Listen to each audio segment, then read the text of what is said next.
Hello, everyone. You're listening to Financial Marketing Secrets with Jenesis Gems, and I'm Jenny Pierce.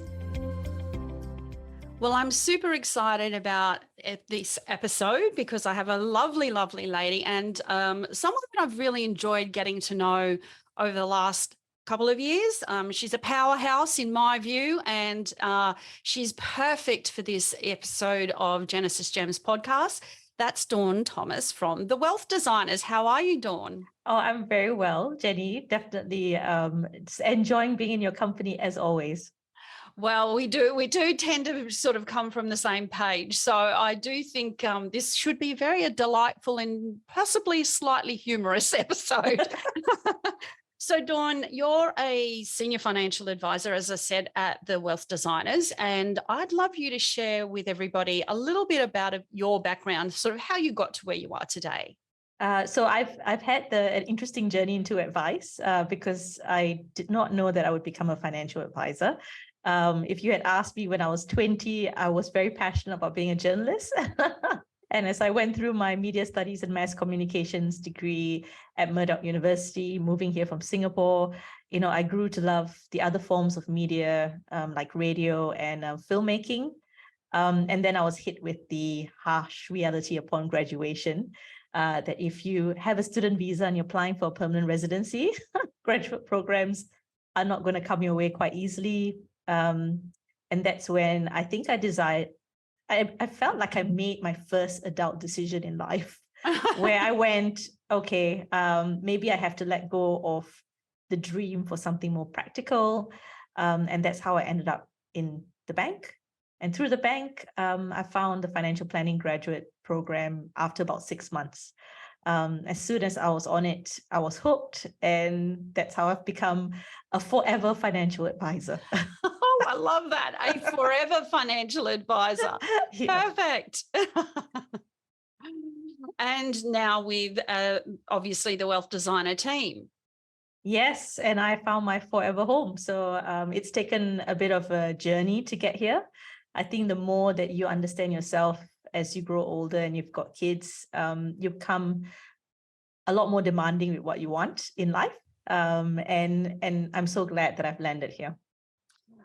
I think you're very paraphrased your background, so that's fantastic. I feel like we'll probably uncover a little bit more of that as we go along, but it does bring me to the topic of this conversation, which is about creating your style of impact. And obviously impact is something that as individuals we all want to have. We all want to be able to make a difference, create change, but certainly bring something to the table, whether it's to our clients, whether it's to our team members or our colleagues, whatever it may be, and family and friends. So I think we all want impact, but it's not always easy to find your own style of impact. What would you say to that? I think I've heard the commentary from people that, they use the word branding and you've said impact to me, but I guess I'm not conscious of that. I kind of blindly hobble my way forward because I don't know how to be anyone else. I feel like anything that I do needs to come from a place that is honest and genuine, because it just doesn't sit right with me if I'm trying to be anyone else. It doesn't give me a good feeling. So, at the core, having equity in terms of the outcomes for women, for diverse groups, that's always been something important to me with my background, coming from Singapore as a minority race in Singapore, and then coming here and then understanding the added layer of complexity when, what women go through, especially financially as well. Like I find that really heartbreaking, the stats around women at retirement.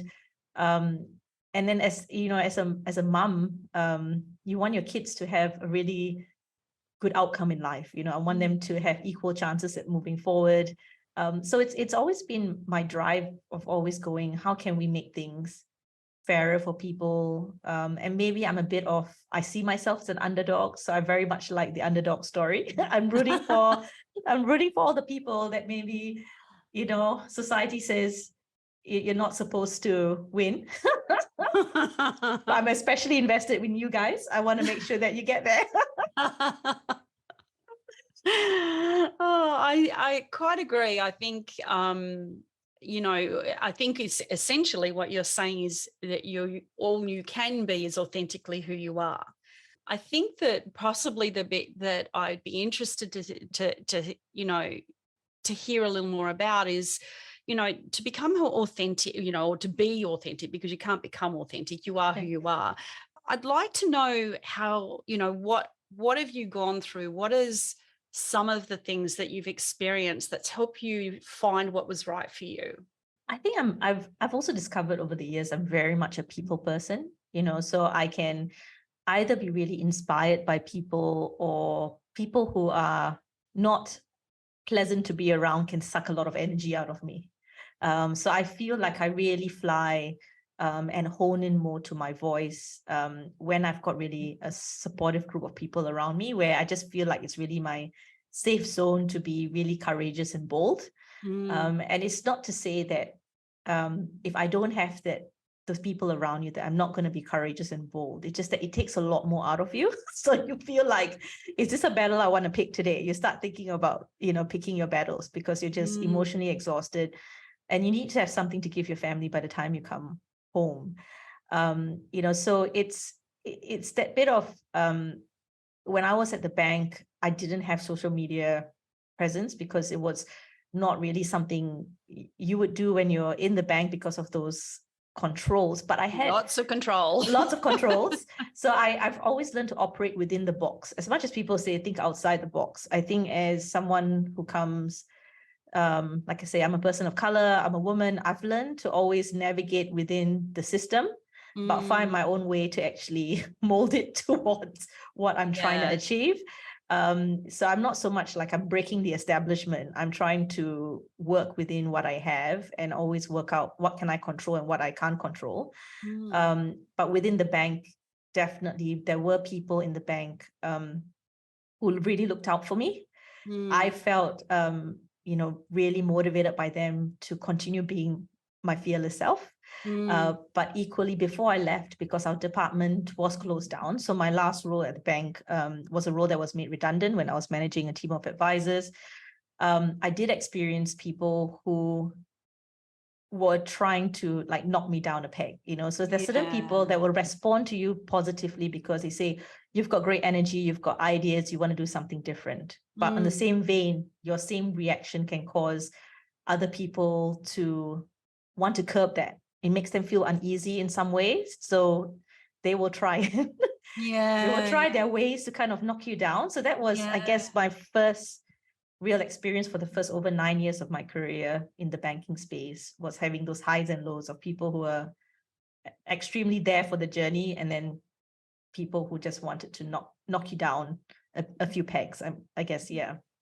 So it's almost like when you're in those sort of environments, you understand the parameters, and I guess that applies to almost anything, is that understanding the parameters is one step, but then how do you tell your story still, and bring, the dawn to that, to that situation. Well, that's there you go. But what I feel like that then allows you to still have impact, although I do really understand what you mean by energy. I feel like over the last few years, the industry by and large has really suffered from the lack of energy.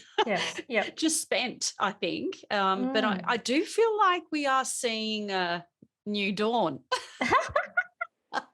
a new era for us to a new era. But I think we're learning to tell our stories again. And as a result of that, it does allow us to create our own style of impact, which I think is the important thing, because we all marry up with different people. And I think that's a very good point about we're creating our own stories, because I mean, one of the things with the Royal Commission, and then of course having that background of being a bank advisor and then going to a bank-owned licensee, after that, you're getting like double whammy. You're getting like you're you're best, I suppose the general public was just painting everyone that was from banking or financial advice as just people that didn't have any values. And me being a values-driven person, I didn't take it personally, but it is kind of exhausting, right? When you know in your heart you're doing all you can for people. So I think that was the second phase of, if no one's going to tell our stories authentically, the only person who can tell it is us. So we've got to talk about why we love what we do. We're not cowering in a corner because we're ashamed of what we do. We are proud of what we do, but nobody's writing about that. So, you know, in a way, you've got to kind of take control of the narrative where you can, and get that out there. I think that's possibly one of the things that I feel from the last 12 months, that I feel you've come into your own, and you've been able to find the right platform for yourself and find your own way of delivering your story, which kind of leads me to, well, how important was it for you to really harness that brand, the Dawn brand, that Dawn authenticity, and step into the digital presence, the digital marketplace?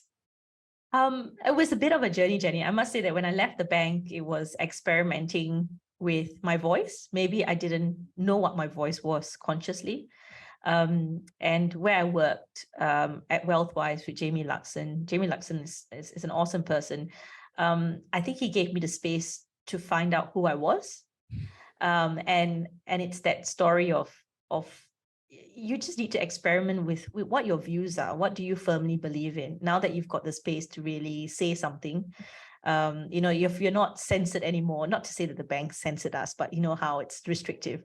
Now that that's taken off, what do I really want to say? I think that was the initial start to it. And that's sort of grown over time, where it became apparent to me that it was important that we not only tell these stories from a view of financial planning, but there are women in the profession that are not ready to use their voice yet, and they're kind of living through your voice. And there are people who want to be seen, they want to see themselves in your journey. So it became like a responsibility. So as much as people talk about limelight and whether you're going to step up and step down, it's not like you're chasing limelight. I don't have the privilege of this being about being more famous, right? When you're someone of, when there are not many faces like yours around, it becomes a duty. Yes, I was about to say, a little bit more of a responsibility than anything else. Correct. So that's why you got you've got that. I don't have that privilege, so I'm not on that line. And in a way, I've had trolls on LinkedIn. You should see my blog list, Jenny. Oh my gosh. And they fit a very specific demographic, if you can actually understand I can. what that might be. And enough said. Yes. So I mean, I don't even I suppose I don't want to waste my energy, because back to that, we talked about energy before, because they're seeking attention. Now these people are seeking attention through my platform. And they're trying to kind of, poke the bear and trying to get a response and all of that. What I do is I block them straight away. I'm not interested in a conversation with someone that does not actually want to enter a conversation. They want to enter an argument. Yeah. So it's all those things you learn across the line of, you might say something and then someone might attack you. And then you've got to assess how you feel about that and, what you do about it. It's all a bit of a journey, Jenny. And I think maybe what you've noticed in the last 12 months is that confidence just maybe growing with understanding, my own perimeters more and what I want out of life. But that also, you've given yourself permission to go, well, look, I'm going to have my voice and, trolls be gone. But, there are people, there is an audience out there that wants to hear me, and I have a message. There is something I want to say. And I think that representation piece that you mentioned is really important. But, and it kind of leads me to how did you know who the right people were? But in some ways, I feel like it was almost a given, that as a woman of color and a woman, in a very male orientated industry or profession, you kind of had no choice but to Yes. speak up. But also went on the flip side of that, if that's what this industry, this profession is like, then your clients are probably experiencing the same thing. Yes, you've So hit the nail on the head. yeah.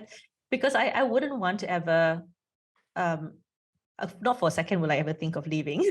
Not at this point. But even if I think about new entrants coming in and them not having a good experience because of them finding the wrong environment, it pains me. I take it very personally if they leave.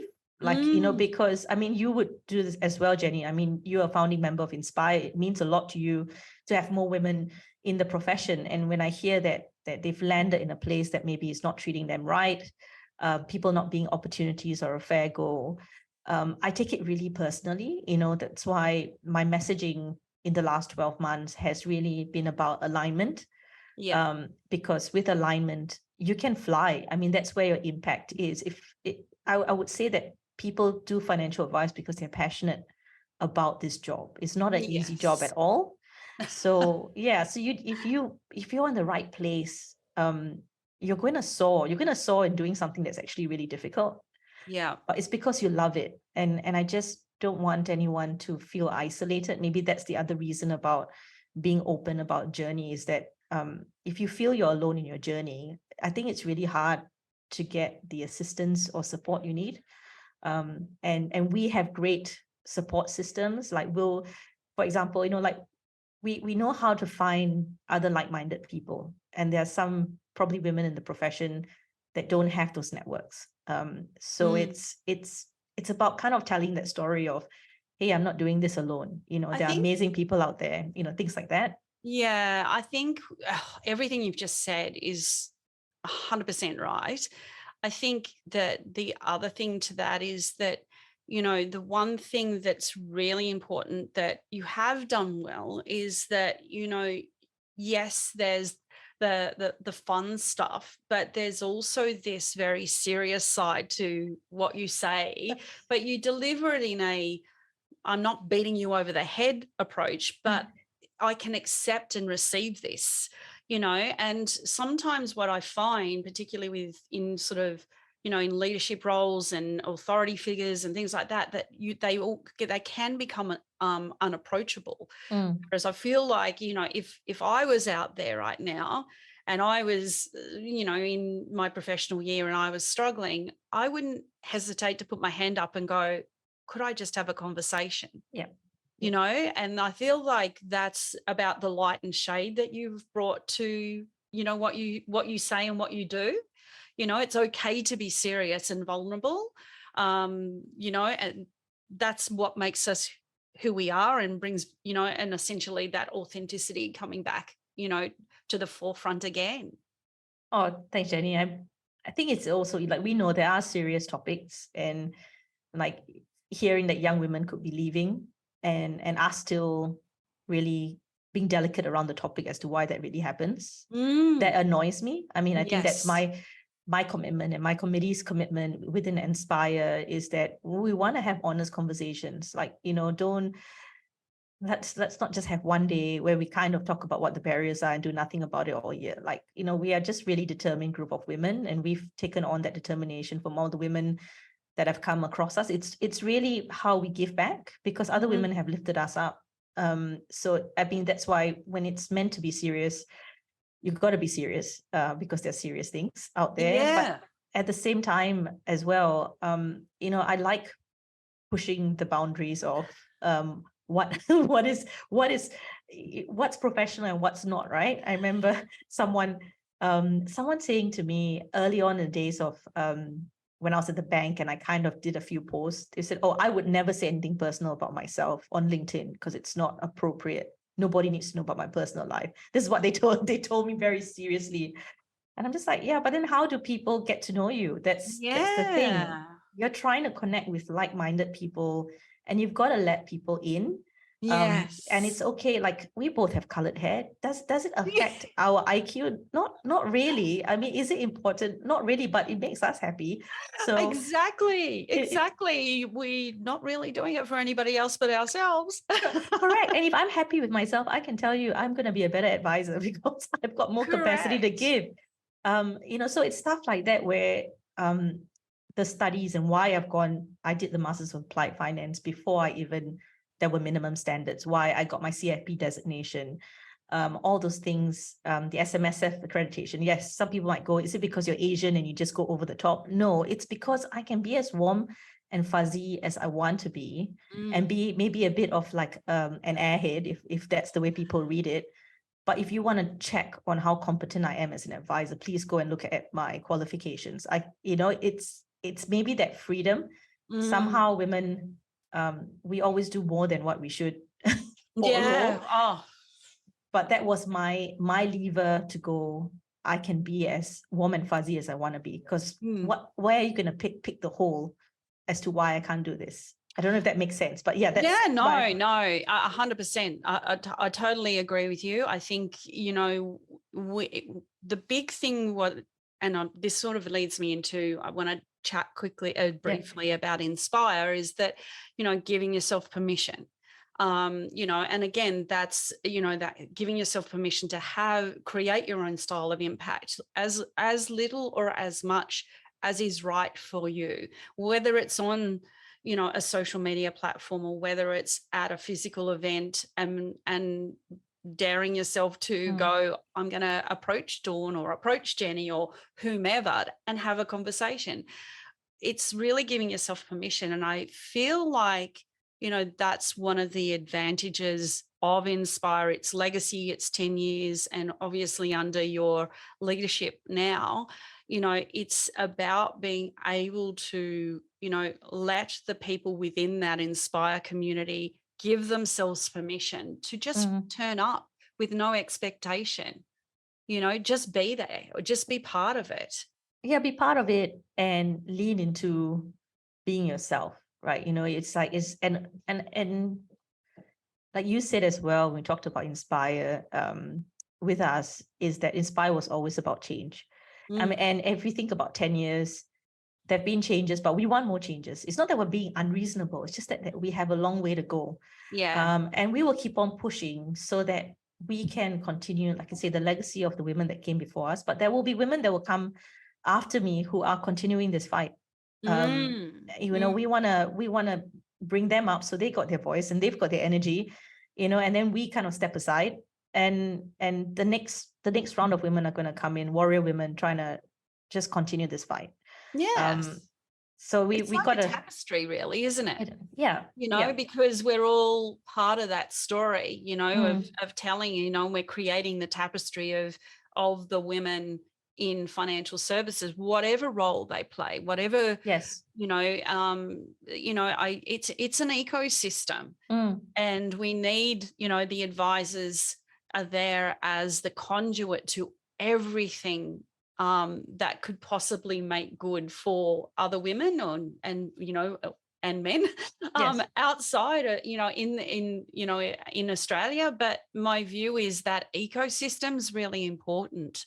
And, if there's one thing that I felt Inspire has done well, it's being able to open itself up to the ecosystem, whether you're a client services person, whether you're a practice manager, whether you're a BDM or state manager, whatever, marketing consultant, whatever, a business coach. I feel like, that was its big advantage, that it allowed the ecosystem to feel warm and cosseted. But agree, let's put the accelerator down on change, hey? Yes. And like, we're not there yet, and we know we're not there yet as well, is that, when women even in my stage, like, we've talked about this offline as well.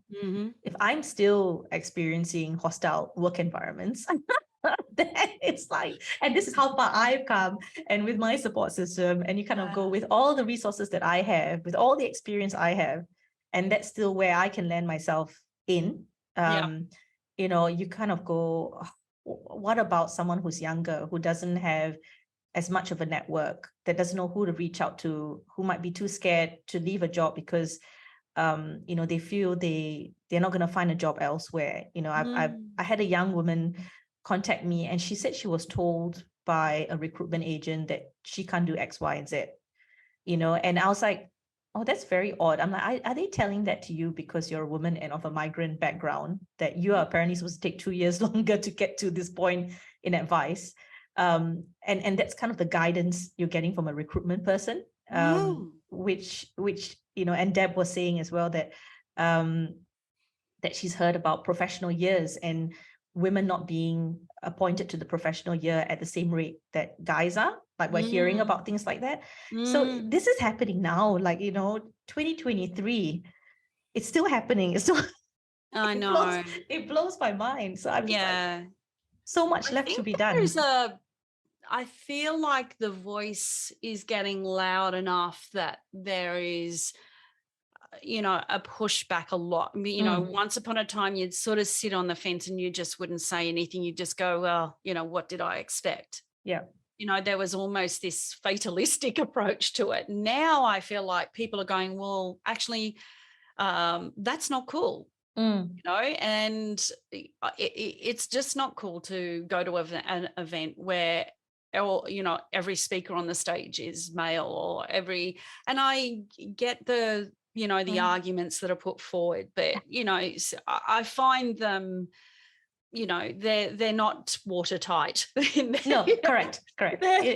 So that's as I say, we pick our battles sometimes. I feel like that, the pushback now is, well, there's less acceptance of that kind of conduct, that kind of behavior, whether it's, as I said, as you said, I should say, a work environment, whether it's, being given the chance to get that next leg up in your career path, whatever it might be. Yeah. I just feel like acceptance is being challenged now, and the voices have got quite loud about it.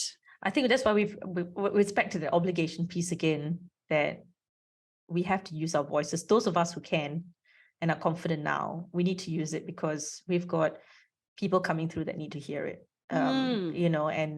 And if you sit down and any of these people connect to you and you hear their journey, I mean, you understand why, because they haven't necessarily got the guidance or the mentorship to navigate some of.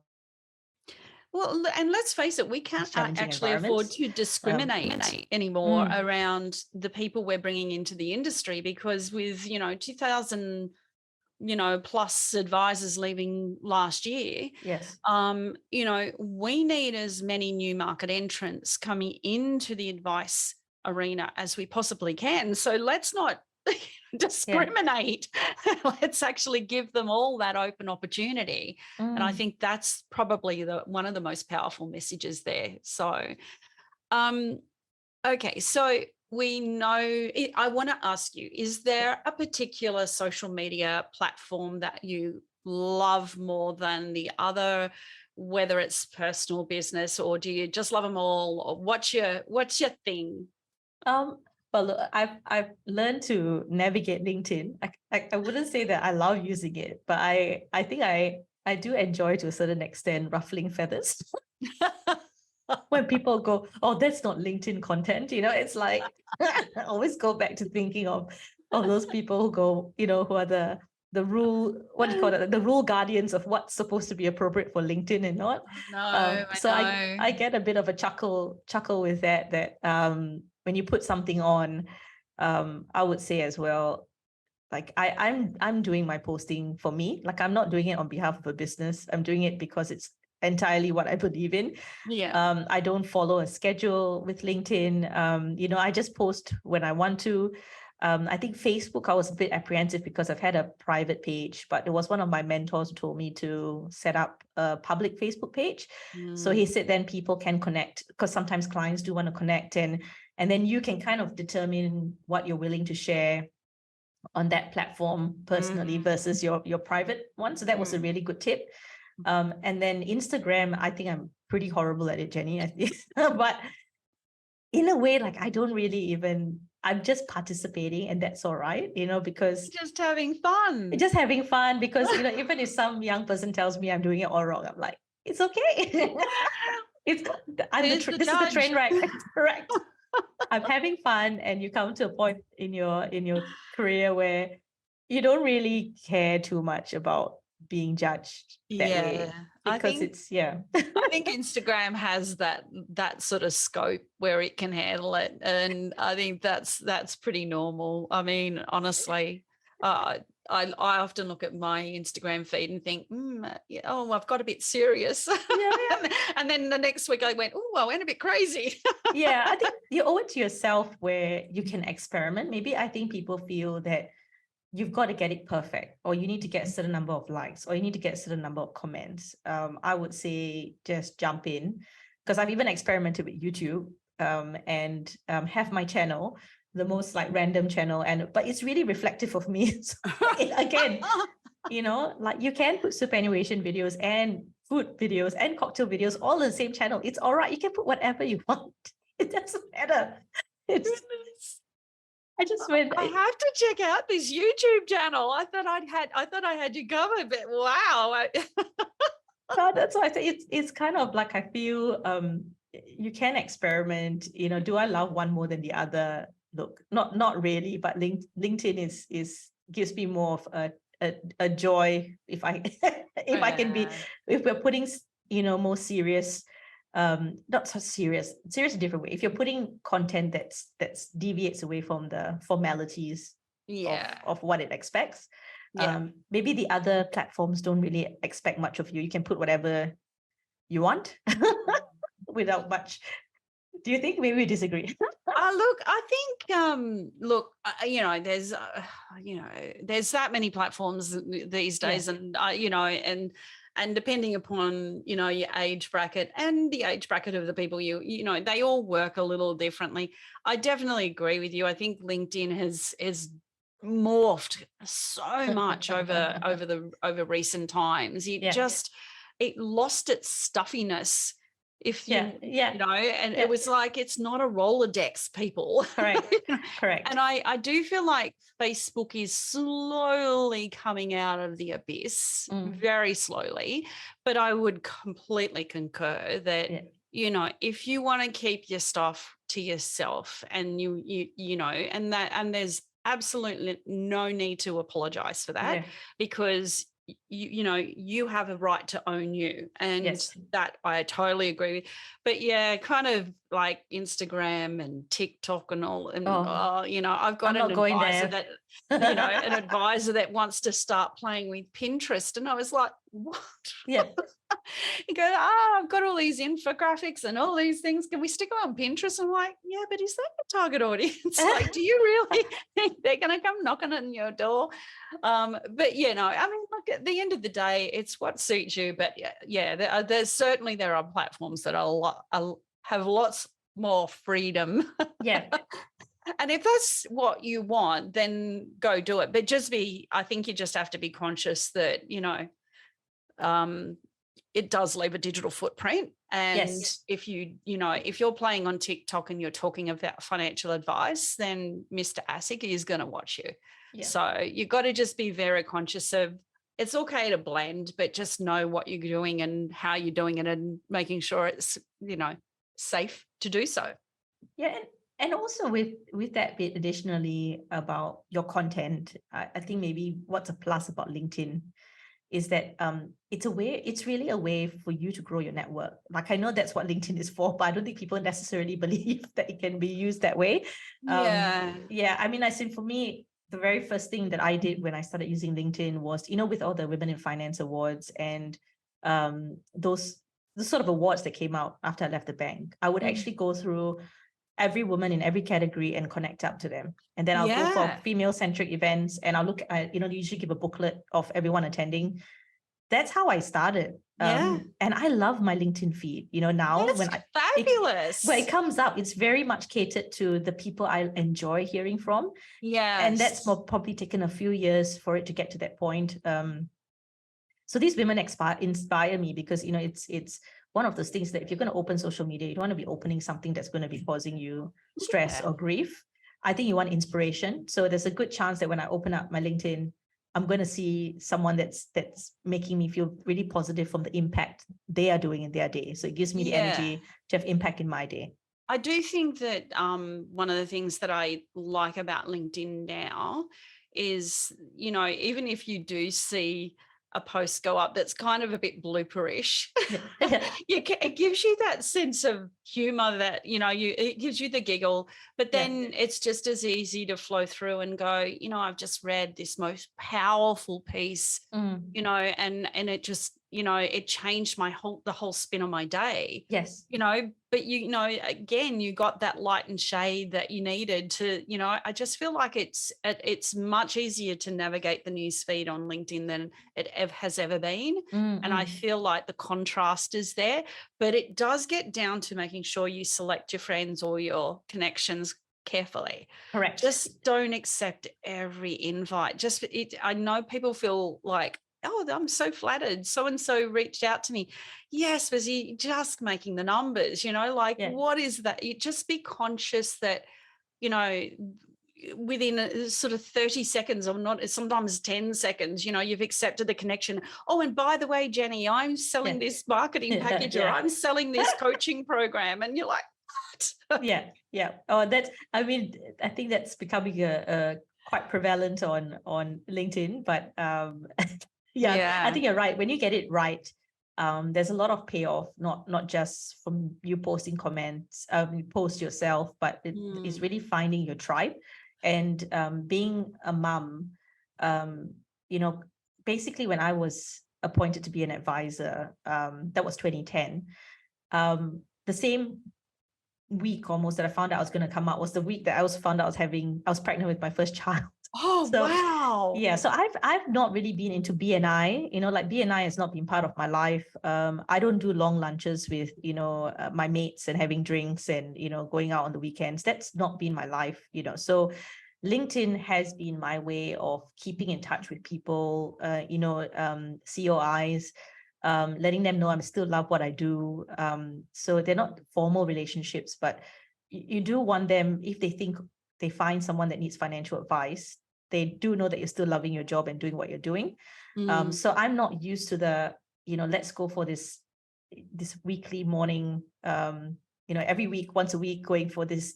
I don't have the time. Every time you take me out of the office, it's time away for my family. Like I've got to make up with getting my client task down. So that's what I found, that it's okay to deviate away from the normal idea of networking. And using LinkedIn as your way of having a really flexible space for you to network in your own hours. So I post usually in bed, in my pajamas. Picture. That's correct. I post in bed in my pajamas. Wintertime it's flannel. Summertime you might, you know, see some sort of cartoon on there. But anyways, it's you don't, you know what I mean? Like you need to do it when it gives you joy and it's relaxing, you know. So and don't do it if you don't feel like it, you know. I feel like I'm ticking off things that I want to do, but I'm not necessarily doing it in the 9 to 5 of the job. You know, I'm doing it when I feel I've got the headspace. So the flexibility is good.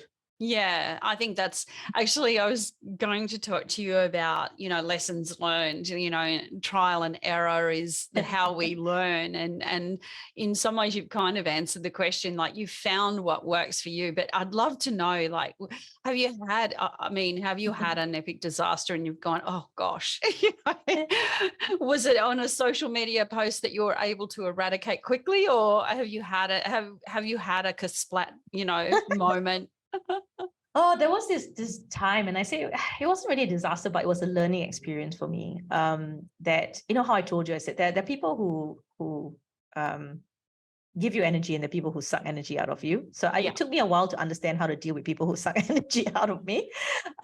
When I did a post on Mother's Day about the fact that there is a motherhood gap in superannuation, right? Because I'm doing my PhD studies part-time and I'm doing a lot of academic reading and I feel really passionately about this space, about, like I say, a fair position for people at retirement. I do believe that everybody has a right to a safe retirement when they retire. and women are not necessarily given that privilege. We're told it's our fault. Somehow you end up unlucky, not to be coupled. You end up in a vulnerable position. So I put it on there as something that I felt was an important discussion, because my rationale was, don't give me flowers and breakfast for Mother's Day. Let's actually honor women by talking about the real issues that motherhood brings, right? Then I got attacked by someone online who was a woman. Oh, sorry, wow. she is a woman. She is a woman. Yeah, it's someone I knew and someone that I respected in terms of her capacity as an advisor. I think she is an amazing advisor. But for some reason, she felt like she needed to attack me publicly. And she goes, oh, this is not what people are thinking about. People don't have money to pay for bills and somehow. And then she had these friends of hers that were also in the advising space, but were like a clique. But I already kind of knew in the banking space, they didn't really like my vibe because I was too different. And I got the vibe from them that they were not impressed, but they started putting all these comments on there. So it was like one after another. Oh, wow. Yeah. So that was like in quick succession. And I think maybe when a man does something like that to you, you're like, you roll your eyes and you go like, yeah, okay, typical. But when it was a group of women, and at least one of them who I really respect in terms of what she's done with her career, I took it really hard. I had to talk to my mentor about it, because that's when I wanted to feel like I wanted to put a blanket over my head and go into a cave. Oh, yeah. Wow. But on the flip side of that, you've won the IFA Excellence Award. So tell me about what the award was that you won, and that kasplat moment then just becomes sprinkle in the air. I like how you pivoted from a painful cave moment to something joyful. Yeah. Yes. That was a surprise, but I guess all I could do was tell my story and my passion. And I'm grateful that it was recognized. But definitely it is a testament to, we've all got these little things we've got to learn to navigate and how we deal with people. And sometimes you've got to let go of wanting to be liked by everyone, even if you do respect them. You've got to find your own way and then lead to cope with that. And when I told you when I was the bank, when I was leaving, when I had a whole changeover of people that I even worked with, and I started feeling hostile environments, I realized it was not the last time that I was going to be facing it. So I think the award helped me reflect on that journey. I was unrelenting in trying to find a space that would accept me without me having to open my own business.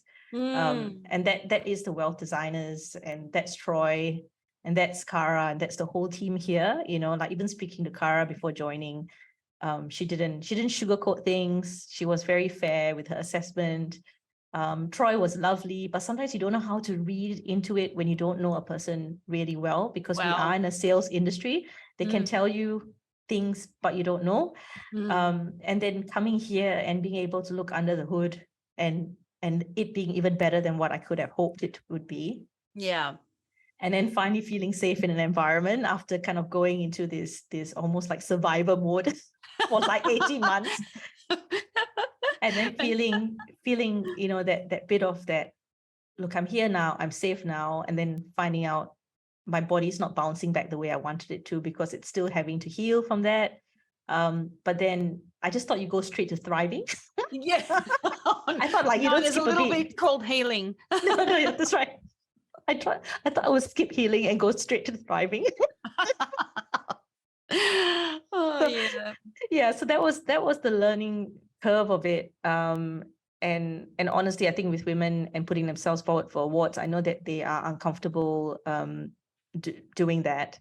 But it's your chance to actually tell your own story. Now, it doesn't mean that you have to become a finalist or win, but you're telling that story to yourself and acknowledging what you've been through. And I feel that as an incredibly useful exercise as part of healing, like you've said, for those of us who want to skip that phase and go straight to thriving. But I feel like, you know, and again, this is just tying it, you know, coming back to impact. It's when we make things visible and then you get someone else putting their hand up and go, well, actually, I'm going through the same thing myself. You know, so I feel like that's, you know, the awards process in some ways is a recognition of you making yourself visible to people so they can understand, well, you've had these things happen, you've experienced this stuff, you know, whatever it may be. And, you know, so, you know, by association, I've kind of gone through the same thing. You know, I can have a conversation, I can reach out to someone in a community. I feel like that's where the visibility of the digital platforms becomes almost a conduit for this stuff, doesn't it?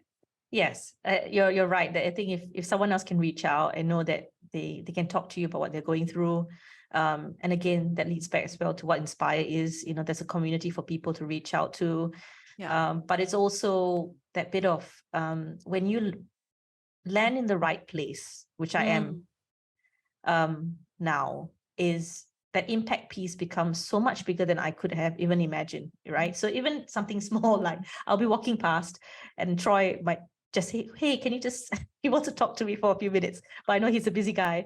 And he's like, oh, I just want to tell you that I really appreciated what you did at conference, right? And you know how when people say you go to conference, they describe it as a junket. People who don't understand when you're actually doing stuff at conference, it's a lot of work. Like you don't see, you're doing a lot. And then for me to have my boss actually take the time to stop and tell me he appreciated what he said he felt I did for the wealth designers, and he was really proud the way I represented them. Like for me, I just felt, I don't think he even understood how it made me feel inside, because I didn't expect that. And then the fact that I'll tell him like, look, I've got these crazy ideas, but just don't mind me. I'm just going to get them out to you. Because sometimes I just send him a random email. I'm like, Troy, sorry, I've been thinking about this in the morning. And I'm like, whoop. And then he just comes and tells me in the office after I sent it. So for me, that's really cool, because I think I've been operating on my own for a while. And the best thing about the wealth designers are the people. The people here are beautiful, you know, from leadership to your colleagues. You feel safe to be yourself. And I don't think there's any jealousy of everyone's different strengths. If anything, I think we all admire each other's strengths and we want to learn as well. So I feel that this stage is, we've gone past healing, I think, maybe still healing. And you're about to thrive. Yes, that's what I'm excited about, Jenny. Which sort of leads me to, like, we've been quite retrospective, I suppose, in our conversations. In the past and today. But I'd love to know what you think's on the horizon for Dawn. Oh, that's a big question, Jenny. I like big questions. I've struggled with this, but okay. So I was driving to work today and I was reflective, and you know, I've always had this idea that I wanted to shape, really wanted to have impact on our communities, and that's why I decided to study and do this part-time PhD, which honestly is a lot of work, and I feel like I don't have the right brain for it, but I'm really trying. That's part of it. It's like I have the passion, so I'm thinking passion will override ability. That's why I like your thinking. Yeah, I know. I'm just like, if I just passion enough, we'll get this car up the hill. So I feel like in the future, I would love to be able to shape the way our retirement system works. I feel that advisors know actually what's happening to people, but we're not taken seriously because we're not academics. And that's why I'm going on this academic route part-time, is because I want that voice to be heard as an advisor, you know. So I want all the key lessons that we see backed up with research of seeing how we can change the retirement outcomes of young people. I feel sad about the retirement outcomes of single women, you know, in their 60s. And I feel like I can't even undo that. So it's that sense of helplessness. So I think maybe I'm back to that point of what can I change, and as opposed to what I can't change. And I hope as an advisor and as a researcher, working with the wealth designers as well, is that we can change the outcome of a whole generation in terms of the outcomes. I'm hoping that we can actually launch more of guidance for our clients' children, from primary school to high school, and set them up really well. But also backing that up with the research that I'm trying to successfully do at the trying stage. Academic reading is no joke. Oh, geez. And apparently I write in a non-academic style. So I have to. Well, I'm glad your lecturers are the people marking your papers. I know. I just give you 10 out of 10 each time. Oh, no. I've got beautiful, I've got 3 supervisors and they're all amazing. They're all about making sure that I can be there for my family as well. But yeah, I think that's what I would love to do is increase the impact that we can have via the wealth designers to the communities that we serve, particularly young people. And personally, as an advisor, I would love to just soak on all the amazing, great stuff my colleagues do. I just want to put it in my brain and I just want to become like super robotic advisor human. If that makes sense. Like, you're already a Wonder Woman, Dawn. I don't think we could unleash a whole lot if we really could. No, I want to soak it all in. I just want to soak in all the expertise and just become like a Terminator of the advice space.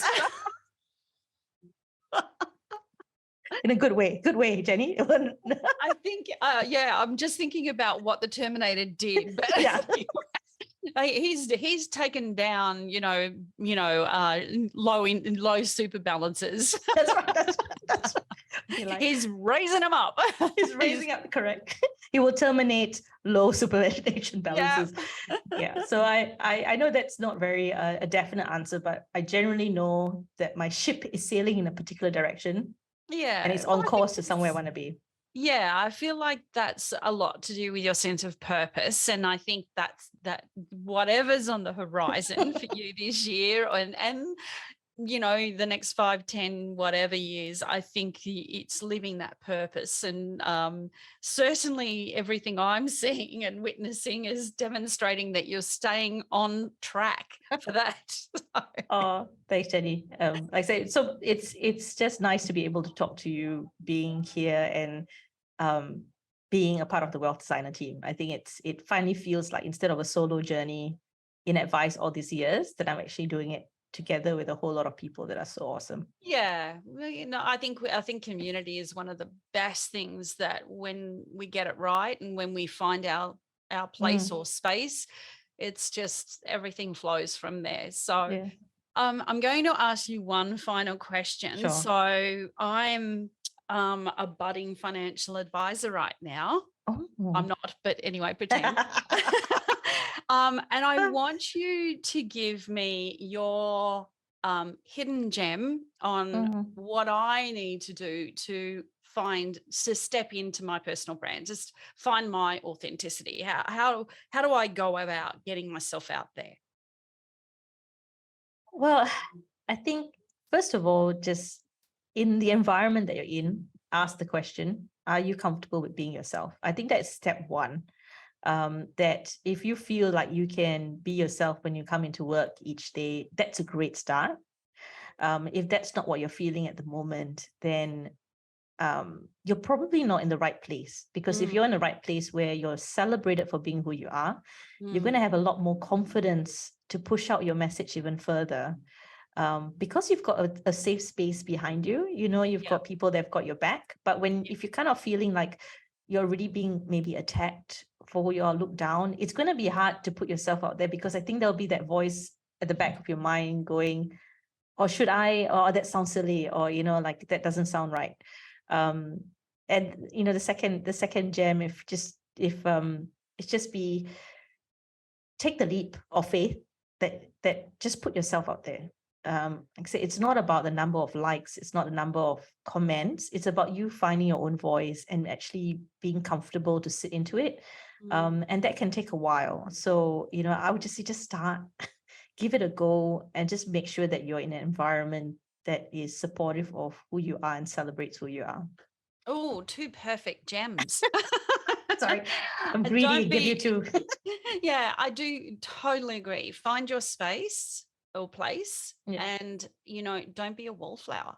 You just have to, sitting on the fence won't find you what you're looking for.